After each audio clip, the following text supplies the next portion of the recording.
Can one person save a relationship? This is the question people ask when they're exhausted, when they're the one watching the videos, the one reading the books, the one that's trying to communicate better, or the one that's trying not to overreact, the one that's trying to understand the problem, like the addiction, if that's the case, the defensiveness, the avoidance, the moods, the excuses. And the other person is doing just enough to keep the situation from completely falling apart, but not enough to change everything. And the truth is, one person cannot save a two-person relationship, but one person can stop participating in an old pattern. And when you do that, you usually find out pretty quickly what you're dealing with. And it doesn't always have to look dramatic because sometimes things look functional from the outside. For example, like you're the one tracking the problem, you're the one bringing up hard conversations, you're the one trying to manage your tone so you don't explode or shut down. You're the one trying to keep the peace in the house, the one trying to get help for the relationship or for the person, trying to protect the kids, the finances, the reputation, the holidays, the future. And then after a while, you're just trying to save the relationship. You're not just doing that. You're trying to save the person that you care about, right? You're trying to save them, or you're trying to save the family, or save a dream, or maybe you're just trying to save yourself from having to face a reality of what this situation has turned into, basically. Most people don't stay because it's bad all the time. They stay because every once in a while it gets better short term. Like they apologize, they cry, they have a good weekend. They say they know they need to change. They go to one counseling appointment. They cut back for a few days. They act like the person that you remember. And a good moment, though, is not the same as changing a pattern. That little good moment gives your nervous system a hit of hope. And suddenly you're back in, you're thinking, maybe I was too hard on them. Maybe they finally get it, right? Maybe this is the turning point. But if a good moment never turns into a consistent pattern, it doesn't break the cycle. This is called like intermittent hope, like intermittent positive reinforcement. This is like intermittent hope, right? One of the biggest reasons people stay stuck is because they keep measuring the relationship by the other person's potential instead of the pattern that's clearly happening. Because you know who they could be, you know who they are when they're their best or when they're sober or when they're calm. You know who they are when they're not defensive or when they're not drinking or lying or avoiding or blaming or shutting down. But don't live their potential, live with the pattern. A potential will give you hope, but a pattern can tell you what the relationship is built around. And the other reason why people stay stuck for so long in these relationships is because of guilt, right? They have this guilt inside. Guilt is one of the strongest forces keeping people stuck that are not, it's just not in relationships that are just not working, right? So if it's not just that you feel hopeful intermittently, it's guilt. Like maybe you feel empathy for them because they had a hard childhood and you feel guilty for leaving. They have trauma or they're depressed or they're addicted or they didn't mean it or they're not a bad person or they need me. What kind of a person walks away from someone who's struggling? And yeah, listen, like I'm not saying those things don't matter. They do matter. Compassion matters, context matters, understanding matters. But then compassion can become dangerous when it requires you to abandon reality. You can care about someone the way they are without agreeing with the emotional shock for the rest of your life. Okay. Now, the big question when you're in this situation that you're probably asking yourself is, it's like this other person, they seem like they don't care, right? It's like you're the one doing all the work. You're the only one that feels like it's trying to save the relationship. So the question you're asking yourself is, do they really not care or are they just shut down? This is where things can become a little confusing, especially when it's addiction, shame, defensiveness, avoidance are involved. Maybe it's like attachment issue. Maybe they're avoiding attachment, you're thinking, because someone who doesn't care and someone who's defensive or shut down look very similar from the outside. I hear this all the time when we're doing consultations with people because we do these consultations. People are trying to figure out, like, should I stay or should I go? What's my next move? How do I get my person out of denial? That sort of thing. And you'll hear, we hear them say all the time, like, they just don't care. And it can be really hard to differentiate whether they really truly just don't care, whether they're hiding because they feel shameful, whether they just feel defensive or attacked or accused.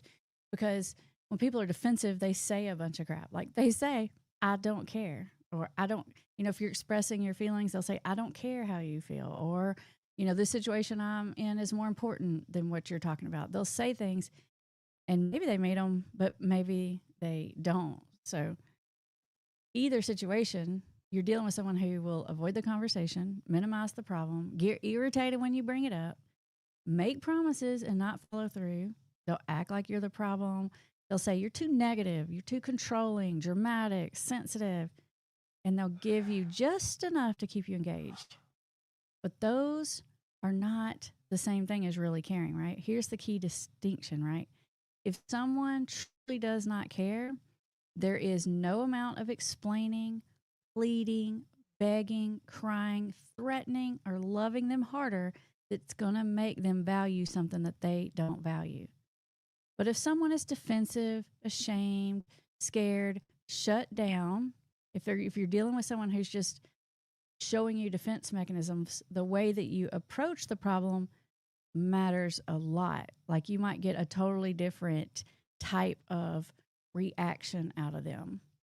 It can really help tremendously. You'll start seeing a version of that person that you're like, oh yeah, that's why they are. But you got to be careful about this because this is not just trying harder, right? This isn't just trying harder, because trying harder will actually backfire on you. This is a strategic approach about how to get some through to someone without making them defensive, right? When you're scared, and from a fear-based place, you just try harder. You explain more, you show them more evidence, you point out the consequences, you try to make them understand how bad the situation is. You try to force these little moments of realization, but when someone's in this defensive posture, that pressure that you're putting on them just creates more resistance. The harder you push on denial, the more you actually reinforce it. Now, that doesn't mean you do nothing. You don't stop trying to use strategies. You're just trying to figure out, how do I bypass those defense mechanisms? So yeah, one person cannot make another person care. They can't make someone get sober. You can't make someone become emotionally mature and healthy and respectful. And you can't they can't carry the whole pattern of an unhealthy relationship. But you can stop the pattern. You can stop confusing and misreading the signals, right? You can stop confusing the little breadcrumbs they're giving you with actual change. Stop reacting from a place of panic. You can stop making empty threats. You can stop over functioning. Write the word over functioning in the chat or the comments right now if you know that you are the over functioner. And if you've not heard that term before, it basically means it feels like you're the only one trying, or you're doing way more than your load. You'll probably know that you're over functioning if you feel like you're doing way more and you're building up some resentments about it. It's a pretty good indicator. You can stop being the alcohol police. You can stop trying to force an insight through criticism, especially, because that's never going to work. Stop trying to protect the other person from every consequence they occur. Maybe it's their kids won't talk to them and you feel bad because you've been watching Amber videos and that criticizing isn't going to do any good, but you see other people criticizing them, like their kids or their brother or whoever it is, right? And then you're trying to run interference for them. You have to stop approaching a problem in the way that shields them from reality, right? You gotta shift that. You gotta let them see what is really there and what's really going on. Because when you stop playing your old role, the whole system will start to respond. All right, now here is a little clarity test for you, right? The question isn't, can I make them change? A better question is, if I change my approach, do they move closer to reality or further from reality? Like, for example, when you stop attacking and you start using like reflective listening or mirroring statements, like we teach in the invisible intervention, right? Those kind of stuff we talk about on this channel all the time. When you do that, do they soften it all? Do you get like a more engaged version? When you stop rescuing, do they take any responsibility at all? Now, let me put a little caveat on this one. Usually, when you stop rescuing, they don't like that at first, right? Because it's like you've changed the rules of the game and they don't like the new rules of the game. So I wouldn't expect if you stop fixing everything for them that they'll immediately engage. This is going to require sort of consistent, you got to do it sort of compassionately, right? But back out and stop fixing everything and see if they will actually step up, right? If you stop chasing them, do they notice the distance? When you speak to their value system, which is something we teach in our denial breakthrough intensive, when you speak to their values instead of their shame, do they become more reachable? When you stop arguing about the facts and start naming the patterns, do they engage or avoid harder, right? Does it pull them closer or further from you? Does it pull them closer or further from the problem? That's how you start to get clarity. Basically, that's how you figure out, is this relationship salvageable? Can this person change? And maybe they can change, but is there a chance this person's going to change anytime in the near future? Because even though you may think eventually someone can change, it's like, okay, but I don't have another 10 years in me, because there are multiple factors you've got to consider in here. And when we talk about this, most of us think about like a partnership or, that kind of relationship, but this can be any kind of relationship. It can be a sibling, a friend, an adult child, a parent. This applies to all types of relationships. Now, if you're unsure, is this savable or not? Is there some things that I can change that can get this thing to shift? Now, that's not me saying like the whole situation is your fault, right? It's just me saying do you have any influence whatsoever over the situation, right? Are you dealing with a person who's still in there at all? Do they still have any care left, right? Is this situation salvageable? That's a big part of the reason why I created the Denial Breakthrough Intensive. We call it intensive now. I used to call it challenge, Denial Breakthrough Challenge, because it's sort of a challenge, right? Like, if I change these strategies, can I get this person to respond to me differently? You're not going to immediately see them like fix the problem, overnight, but you will pretty quickly see them like immediately almost like change the way they're reacting to you. And when you start seeing that, slowly that breaks through to their denial and allows them to see what the real problem is. Because one of the most painful places to be is not knowing what you're dealing with, not knowing if they truly care, or are they just selfish, right? Are they just using you? Are they completely checked out? Or are they just defensive, scared, shut down, but they're still reachable if you approach it differently? Those are the things that we teach in the denial breakthrough strategies. It's to help you illuminate the difference, because that's why we call it the intensive or the challenge. It happens over 4 days, and you'll be able to tell in those 4 days whether changing things is going to make any difference for you or not, because you can see the difference right away in how they respond to you. So inside that intensive, we're going to teach you how to approach denial in a way that lowers defensiveness instead of increasing it. Because I want you to stop begging, explaining, threatening, detectiving, and start seeing what you're actually dealing with. Because every day that you stay in a dysfunctional relationship is a day that you're not happy, and a day that you can't get back. Did you know your time is the most valuable thing you have? Your time is worth, they say time is money. That's not accurate. Your time is worth way more than money. Money can be made, money can be multiplied, but time cannot, right? You don't even know how much you have, right? So you don't want to stay. I know if you're watching this video, you've probably already been stuck in it for years, my guess. You didn't find this video on the first week, right? This has been going on a long time, and you're constantly asking yourself, is it me? Is it them?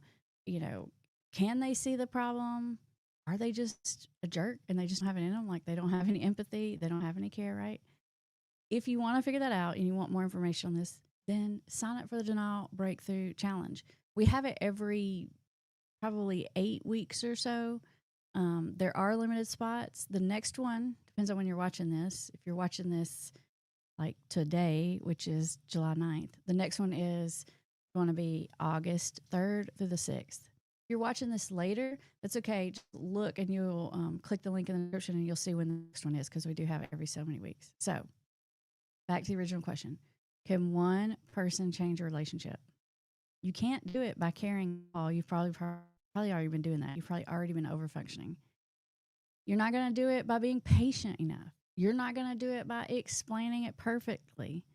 You're not going to do it by loving them more or harder, or by finding, these this magic evidence or way to get them to see how severe the problem is or how serious you are about it. You're not going to by becoming so understanding that you erase yourself and you put your own needs so far in the background, right?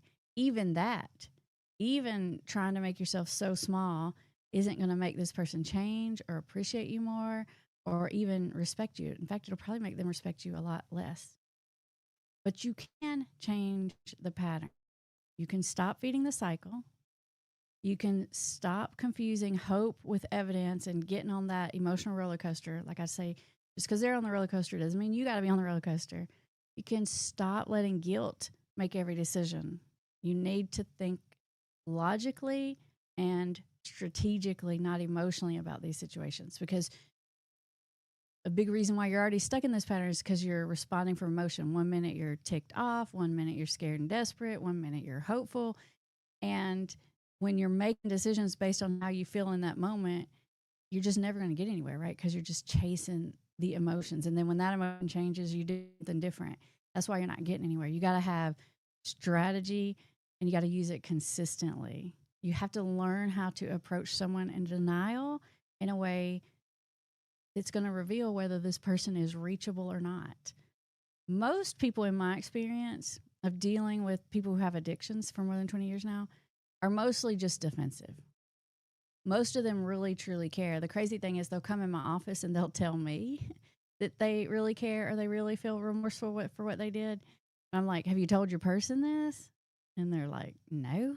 Because at the same time they do care, they're also resentful and they're also upset because they feel criticized or judged or whatever it is. And so they're only showing you that really negative part of them, maybe even a spiteful or angry. Maybe it's even more than just shut down that ugly part of themselves. And so it can be hard to tell if they really care or if they're just stuck in their own pattern of defensiveness, right?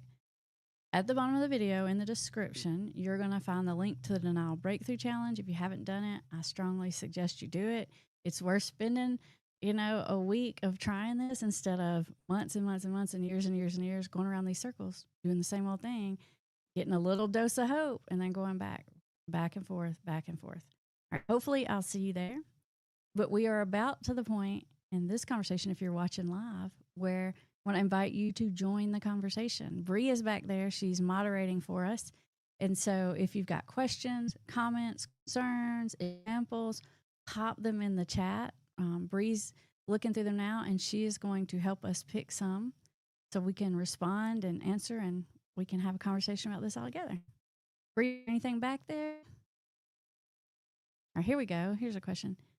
It seems only I want my adult son to get better because his current actions say, I quit. I feel my job to convince him to keep going. If I don't, who will? Maybe his actions are screaming for help. How to distinguish quit from please help? When you say quit, Mike, I'm assuming that what you're saying is like they've given up, they've stopped trying. I assume you mean that, not like I quit whatever the addiction or whatever the problem is. I'm assuming you're saying like they've given up. And I will say, Mike, that dealing with someone who's like given into a problem and just said this, it's you can almost feel like a hopelessness out of them is harder than dealing with someone in denial. It's true. But it is also a point of view and a stance. It's kind of a victim stance, right? And it's a stance that lets people off the hook. Like sometimes when I have a client, and I wouldn't do this without having a good relationship. So don't do this if you don't have a really solid relationship with someone. But like, they may say something like a statement of, I quit or I give up. And I'm like, no, dude, you're not letting yourself off the hook. Like this is about more than just you. And I might confront that a little bit. But you can only do that when you have like a solid foundation of like trust and good rapport. But if whatever you've been doing isn't helping, then maybe I'm not saying you should give up either, but like try something different, right? Like if you're always giving them a pep talk, opposite of that. Whatever you do, usually, if you're usually so nice and you fix everything, do the opposite. See if changing your strategy changes the pattern or at least the reaction you get out of them. What we got next, Bree? How do we talk about something valuable with them when they had drank too much the night before and ruined the family get together? It's hard not to be angry and remain calm. Oh, I'm really glad you asked this question. And this is the reason I'm so glad you asked this, Ashley, is because this is exactly what I mean by you got to respond out of strategy and not emotions. The strategies I teach are very simple. Like they're not complicated. When you guys hear me say them on the videos in our programs or whatever, you're like, I knew that. Like you know that as in just like that's how you interact with a person, human to human. The reason they're difficult is because the emotions, right? You're mad at them. So if you were in our denial breakthrough thing, I would tell you what you actually want to do is have empathy for them. Strategic empathy, right? Maybe not emotional empathy because you're pissed at them, but strategically, if you can make an empathetic statement, like, because the thing of it is if they acted a fool last night at the event or whatever, they'll probably feel bad about it the next day. They're probably ashamed or embarrassed. And you can make an empathy statement, say, I know you didn't mean for things to get out of hand, or I know you're probably feeling bad about it. Like empathy statement. It's not a guarantee to get a good response, but it's guaranteed to get you a better response than a confrontation or an anger statement. Even though that may feel authentic to you, it's going to push an angry button in them authentically, and you're going to get an authentically angry defensive reaction out of them. And it just doesn't bring you closer to where you want to be. So I would say an empathy statement to answer your question. Dog or cat dog says, what if your person is in denial, who's in denial is long distance and you don't have daily contact? I think it is harder to use my strategies because they're relational strategies. If you don't have contact, you don't have to have daily contact. But if you take the contact you have, not to try to fix them, not to try to directly address the problem, but you first have to build a relationship of trust and influence. So if you only have so many little conversations with them, you probably feel this urgency to like get right to the heart of the issue, but because things are falling apart and you want the person to see it before bad things happen, but you'll really only slow it down if you do that, right? And what you do is you make this person just avoid talking to you like the plague because the conversation's uncomfortable. So all you want to do if you have it is you just want to focus on building that relationship of trust. It doesn't mean you fix everything. It means communicating to them that you understand their point of view, or at least being pleasant to have a conversation with, right? Using positive reinforcement or even humor. So learn that talking to you is positive. They'll talk to you more and more, and then you'll have more and more communication with them and you have more opportunities. That's how you increase the contact in order to use some strategies. Let's see. Our next question says, any insight into someone that immerses themselves in recovery but keeps drinking? My person goes to meetings, recovery center, and counseling, has a sponsor, but the same pattern of money equals drink. Okay.